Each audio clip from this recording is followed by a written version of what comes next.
ഇടതു പ്രചാരണ വേദിയിൽ വെള്ളാപ്പള്ളി നടേശനെതിരെ ഒളിയമ്പുമായി നടൻ മുകേഷ്. ബി.ജെ.പി. സവർണ മേധാവിത്വമാണ് തുടരുന്നതെന്ന് മുകേഷ് ആരോപിച്ചു. കമ്മ്യൂണിസ്റ്റുകാരിൽ ഭൂരിഭാഗവും ഈഴവ സമുദായത്തിൽ നിന്നുള്ളവരാണെന്ന് സൂചിപ്പിച്ചുകൊണ്ടായിരുന്നു മുകേഷ് പ്രസംഗം ആരംഭിച്ചത്. എന്നാൽ ഇപ്പോൾ പ്രലോഭനങ്ങൾക്ക് വഴങ്ങി പലതും പ്രതീക്ഷിച്ച് ഈഴവരിൽ കുറച്ചുപേർ ബി.ജെ.പിക്കൊപ്പം നിൽക്കുകയാണ്.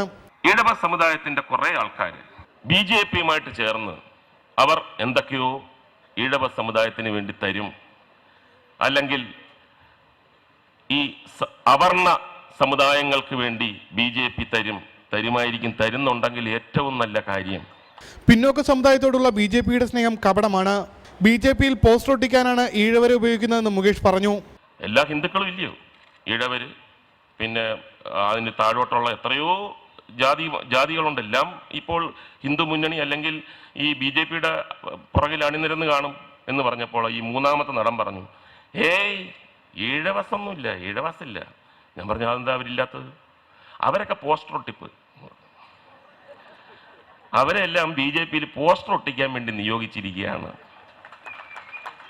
ഈ ഫ്രണ്ടിൽ പോകുന്ന എല്ലാവരും തന്നെ സവർണരായിട്ടുള്ള ഏറ്റവും മെയിനായിട്ടുള്ള ആൾക്കാരാണ്. ബാക്കി എല്ലാവരും പോസ്റ്റർ ഒട്ടിപ്പാണ്.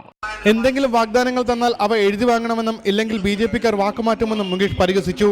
എനിക്ക് SNDP അല്ലെങ്കിൽ ഈഴവ സമുദായത്തിലെ നേതാക്കന്മാരോട് പറയുന്നത്, അവർ എന്തെങ്കിലും വാഗ്ദാനങ്ങൾ തരികയാണെങ്കിൽ അത് റിട്ടേൺ ആയിട്ട് മേടിച്ച് വെക്കുക. ഓഡിയോ പോരാ, ബിജു രമേശിന് കണക്ക് ഓഡിയോ പോരാ, വീഡിയോ തന്നെ വേണം, അല്ലെ ഇവർ മാറ്റി പറയും. വരും ദിവസങ്ങളിലും മുകേഷ് ഇടതു പ്രചാരണ വേദികളിൽ പങ്കെടുക്കുന്നുണ്ട്. റിപ്പോർട്ടർ അരുവിക്കര.